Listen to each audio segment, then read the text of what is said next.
네, 저는 오늘 이 시간 하나님의 주권적 사랑이라는 말씀의 제목으로 하나님의 말씀을 나누고자 합니다. 우리가 성경을 읽다 보면 하나님 안에서 믿음의 걸음을 걸어간 수많은 믿음의 선조들의 모습을 보게 됩니다. 그런데 그 수많은 믿음의 선조들 가운데에 하나님의 마음에 합한 자라고 칭함받은 인물이 있습니다. 누군지 아시죠? 다윗입니다. 하나님의 마음에 합한 자, 하나님의 길을 걸어간 다윗이 우리가 잘 아는 시편 23편 1절 2절 말씀을 통해서 그가 걸어간 하나님 안에서의 믿음의 걸음, 그 걸음을 단 두 문장으로 표현하고 있습니다. 제가 봉독해 드리겠습니다. 여호와는 나의 목자시니 내게 부족함이 없으리로다. 그가 나를 푸른 풀밭에 누이시며 쉴 만한 물가로 인도하시는도다. 아멘. 다윗은 이 고백을 통해서 하나님께서 어떤 분이시냐 고백합니다. 그리고 하나님께서 나에게 무엇을 하시는지 고백하고 있습니다. 그의 고백은 하나님께서 친히 나의 목자가 되어 주셨다. 이렇게 먼저 고백합니다. 그것이 나의 선택에 의해서 이루어진 것도 아니고 나의 공로에 의해서 이루어진 것도 아닌 오직 하나님의 택하심으로 인하여 그분께서 나의 목자가 되신다 고백하고 있는 것입니다. 그 목자 되신 하나님께서 나를 푸른 풀밭에 누이시고 쉴 만한 물가로 인도하신다. 이렇게 고백을 합니다. 하나님의 전적인 주권적인 택하심, 그리고 그분의 나의 삶을 향한 인도하심을 고백하고 있습니다. 이 모든 것이 오늘 말씀의 제목처럼 하나님의 주권적인 사랑, 주권적인 택하심, 그리고 주권적인 이루심의 고백입니다. 언제부턴가 우리 한국교회에서 하나님이 어떤 분이실까? 하나님이 도대체 무엇을 하셨는가에 대한 집중은, 주목은 사라지고 내가 뭘 해야 되지? 우리 교회가 뭘 해야 되지? 이것에 집중하는 모습이 있습니다. 하지만 우리가 무엇을 해야 되지의 시작이 무엇이냐면 하나님께서 어떤 분이신가?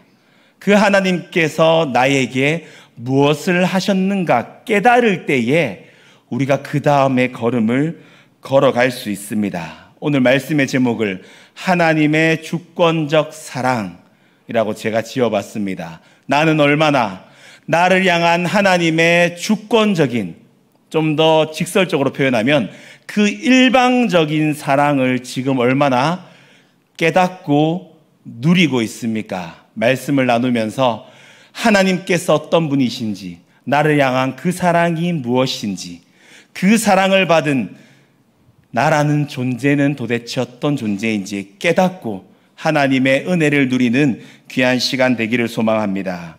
창세기 15장, 우리가 함께 읽은 15장은 하나님께서 아브라함과 언약을 맺으시는 내용이 기록되어 있습니다. 하나님께서 수많은 사람들 가운데 아브라함을 택하시고 부르셨죠.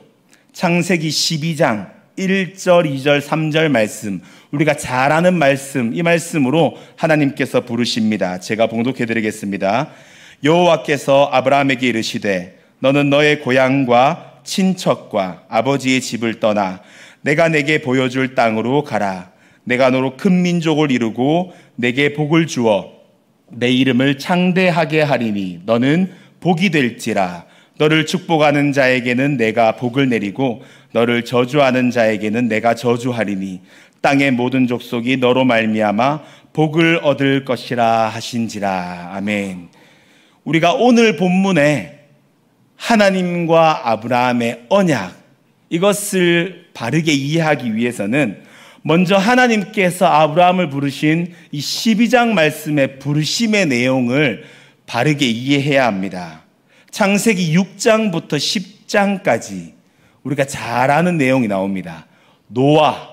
노아의 방주, 그리고 홍수 심판 이야기가 나옵니다. 하나님께서 사람의 죄악이 세상에 가득하고 그들의 생각이 악할 뿐임을 보시고 한탄하시고 근심하시며 무엇을 말씀하셨습니까? 내가 이들을 심판하겠다 말씀하셨죠. 그래서 하나님께서 말씀하신 대로 홍수를 통해 세상의 죄인들을 심판하셨습니다. 그런데 세상에 가득한 죄인이 심판을 받았음에도 불구하고 창세기 11장 노아의 내용이 끝난 바로 다음 11장 내용에 무엇이 나오냐면 바벨탑 사건이 나옵니다. 하나님께서 심판하셨기 때문에 이 땅의 모든 죄악이 끊어졌다 생각했는데 아담의 범죄로부터 시작된 이 땅의 죄악은 끊어지지 않은 것이죠. 그래서 하나님께서 홍수 심판을 하신 이후에 바로 다음 창세기 11장에서 사람들은 하늘에 닿게 하여 하나님과 같은 존재가 되자 하는 바벨탑 사건, 그것을 일으킵니다. 이 땅 가운데에 여전히 가득한 죄인들, 그들의 죄악이 가득함을 하나님께서 창세기 11장을 통해서 보여주시는 것이죠. 이렇게 이 땅에 죄가 가득한데 창세기 12장에서 하나님께서 아브라함을 택하십니다. 우리가 이 아브라함을 택하시는 모습과 더불어 오늘을 살아가는 그리스도인들, 그리고 우리의 모습을 보는 사람들이 이런 질문을 던집니다. 하나님께서 사랑이시라는데, 선하신 분이라는데 왜 도대체 유기를 하실까? 유기가 무슨 뜻인지 아시죠? 버리시는 거죠. 왜 유기하실까? 이렇게 질문을 합니다.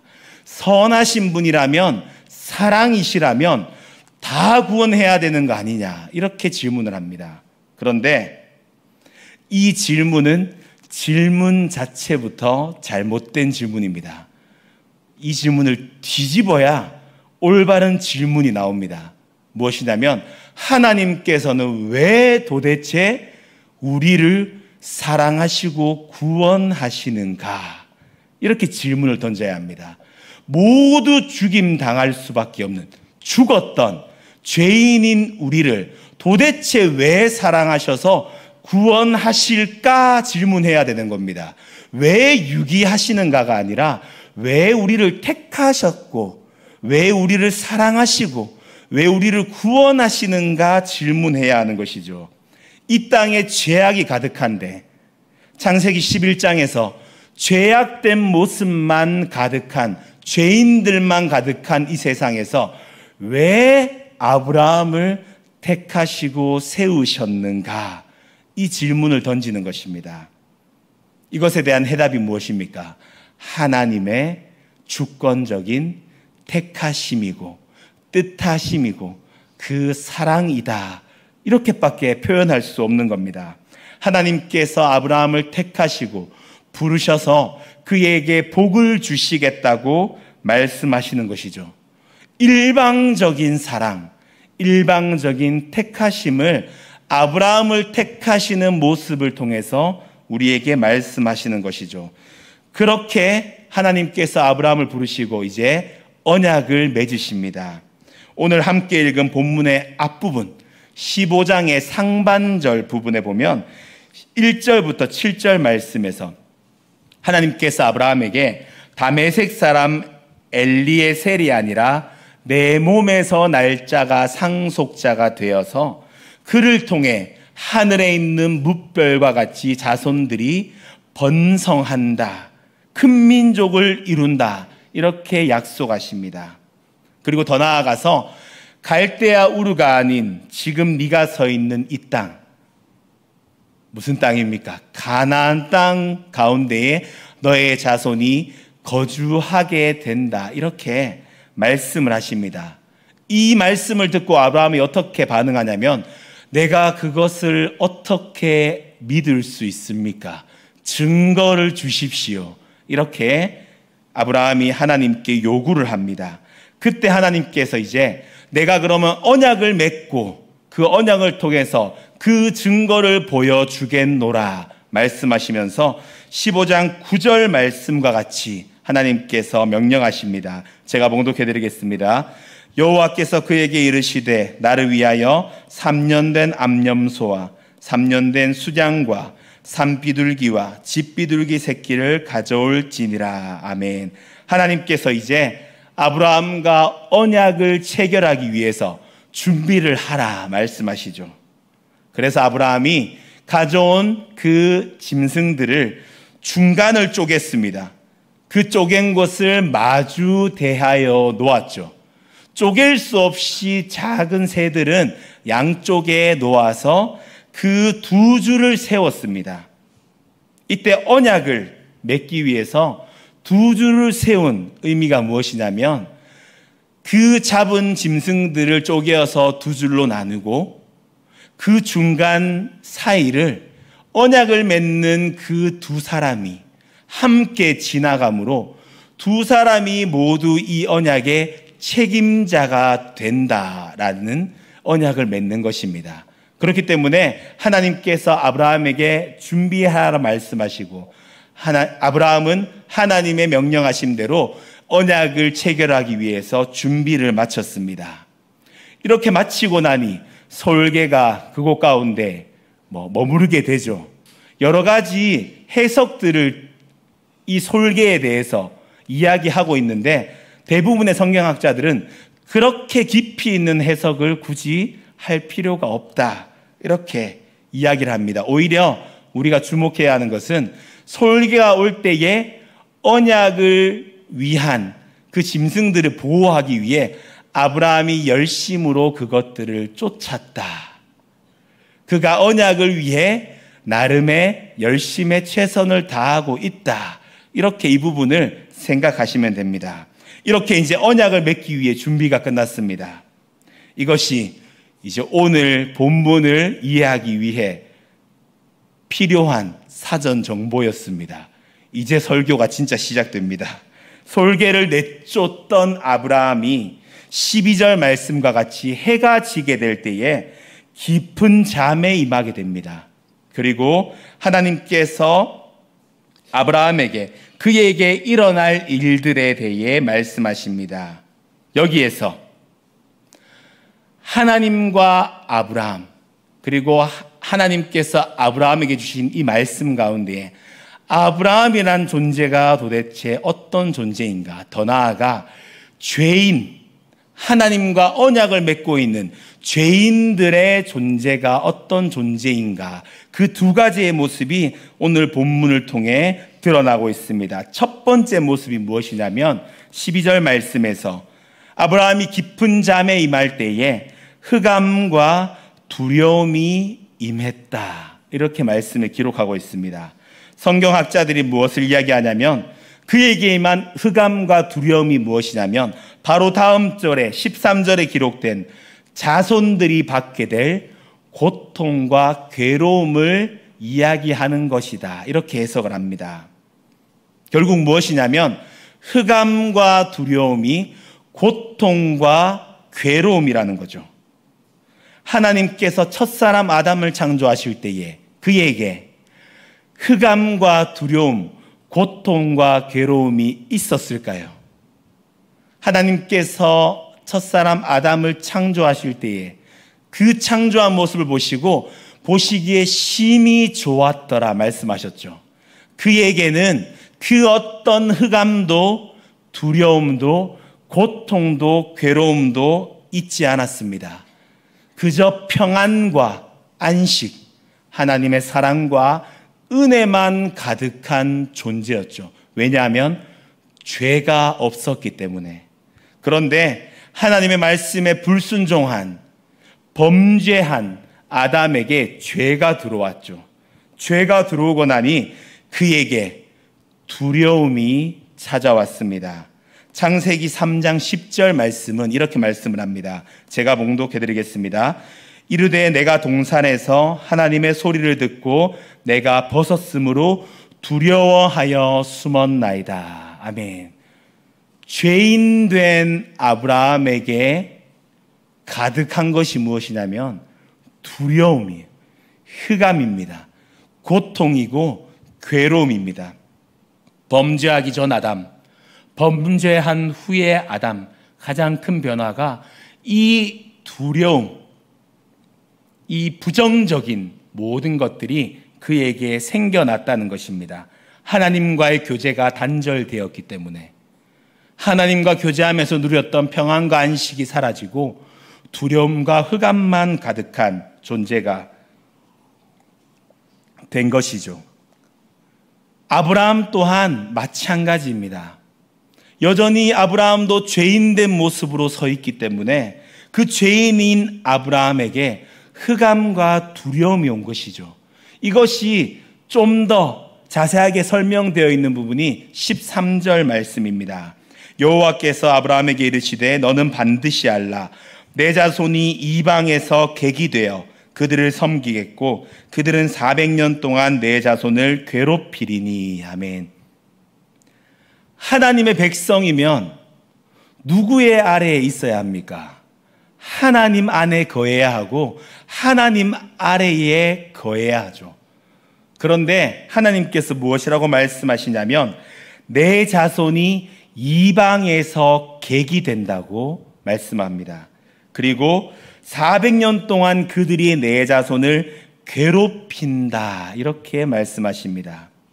이방 나라, 하나님의 백성이 하나님 나라가 아니라 이방 나라의 종, 노예의 존재가 되어서 그들에게 괴롭힘을 받는 것이죠. 이것이 무엇이냐면 죄의 지배 아래에 놓이게 된 모든 죄인들의 모습을 보여주는 것입니다. 하나님 안에서 하나님과 교제하고 하나님과 은혜를 누려야 할 하나님의 백성, 그러나 그들은 죄인이기 때문에 죄 아래에 머무르고 있는 것이죠. 죄의 지배를 받고 있는 것입니다. 고통과 괴로움, 흑암과 두려움에 쌓여 있는 것이죠.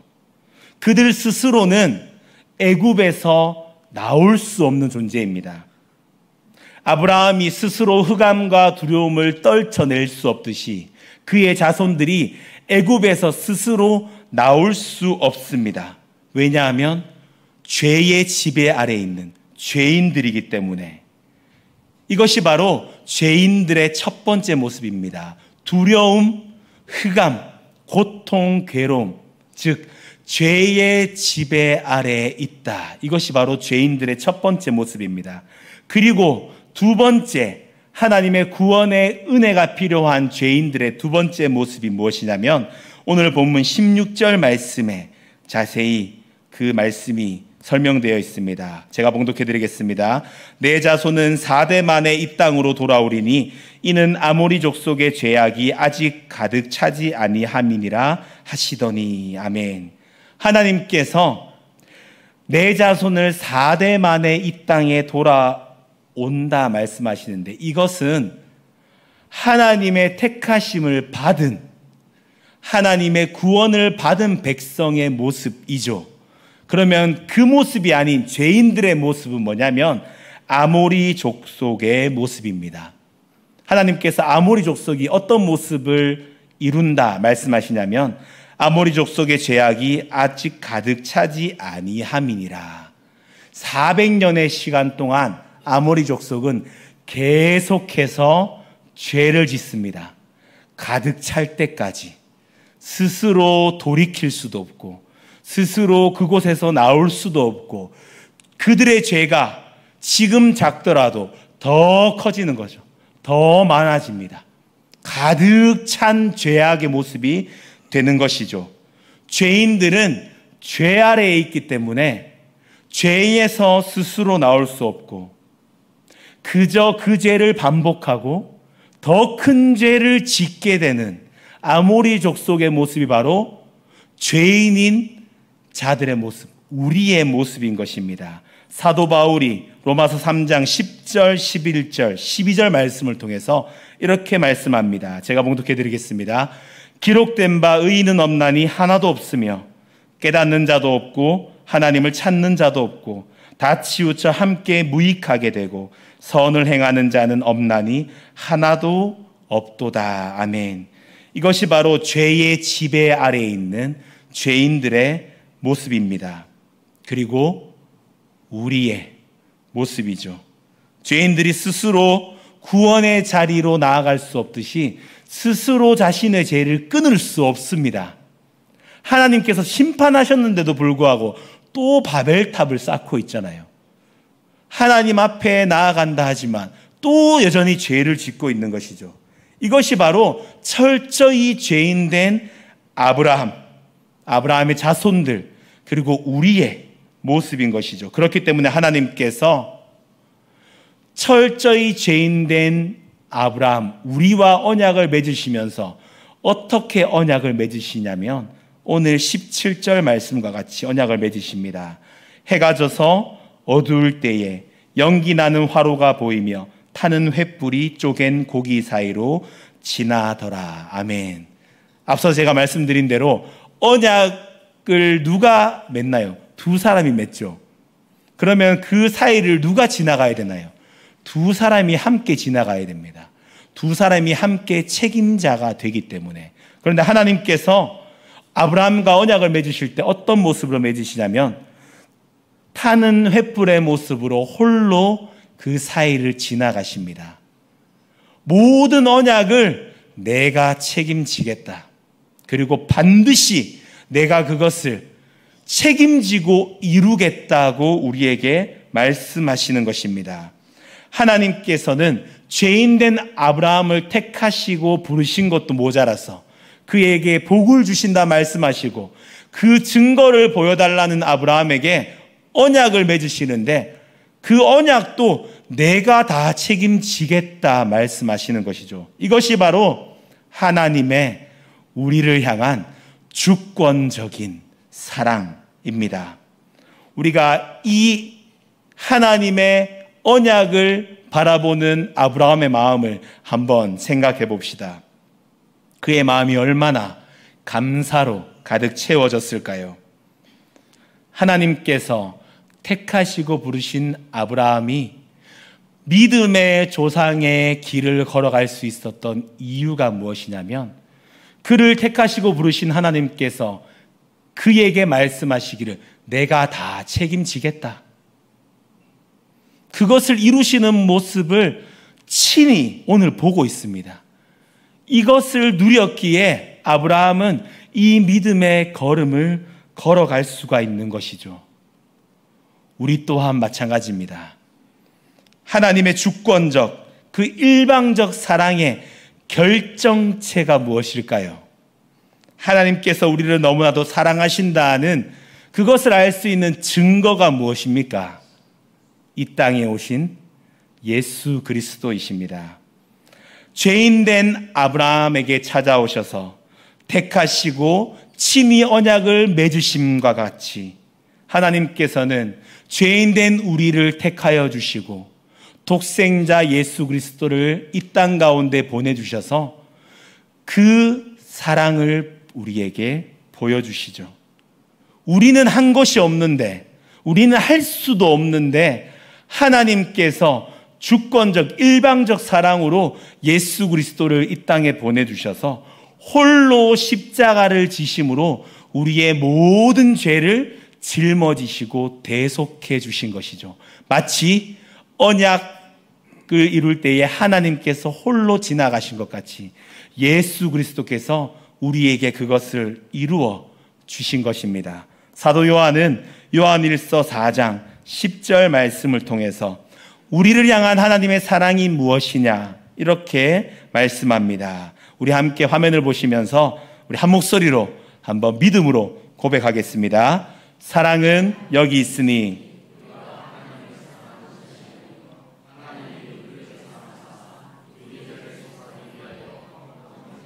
그 아들을 보내셨음이라. 아멘. 이 말씀을 믿으십니까?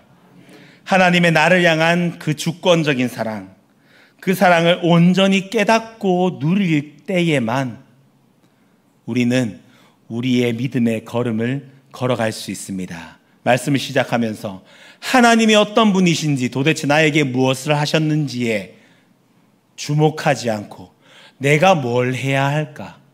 우리 교회가 무엇을 해야 되지? 이런 고민들이 우리 안에 가득 차 있진 않습니까? 그것을 이루는 것은 두 번째 단계입니다. 하나님의 나를 향한 그 사랑, 하나님께서 나를 향해 하신 일들, 그 하나님께서 어떤 분이신지, 그 사랑을 이루신 존재가, 나라는 존재가 어떤 존재인지 온전히 깨달을 때에 우리는 그 다음 단계, 그 다음 걸음을 걸어갈 수 있는 것입니다. 그 사랑을 온전히 누리는 우리가 되기를 소망합니다. 말씀을 정리하겠습니다.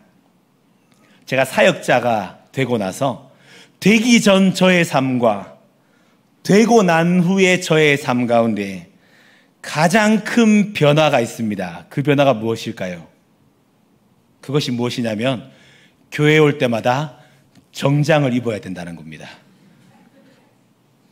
정말 자유로운 사람이라서 편하게 입는 걸 좋아하는데 사역자가 되고 나니까 교회에 올 때, 특히 예배 드릴 때 꼭 정장을 입어야 되죠. 정장을 입을 때에 안에 무엇을 입습니까? 셔츠를 꼭 입습니다. 남자분, 우리 성도님들 누구나 공감하시듯이 셔츠를 입을 때에 첫 단추부터 잠굽니까? 아랫 단추부터 잠굽니까? 첫 단추를 잠굽니다. 첫 단추를 잠그고 그 아래를 잠그기 시작하죠. 첫 단추가 잘못 잠궈지면 그 뒤에 단추들은 다 무의미해지죠. 쓸모없는 일이 됩니다. 다시 처음부터 해야 되는 것이죠. 우리의 신앙의 첫 단추가 무엇일까요? 그것은 하나님께서 어떤 분이신가를 깨닫는 것입니다. 하나님께서 나를 향해 이루신 일들이 무엇인가를 깨닫는 것입니다. 그리고 그 안에서 내가 어떤 존재인가를 깨닫는 것입니다. 이 일들을 온전히 깨달을 때에 믿음의 걸음을 한 걸음씩 걸어갈 수 있는 것이죠.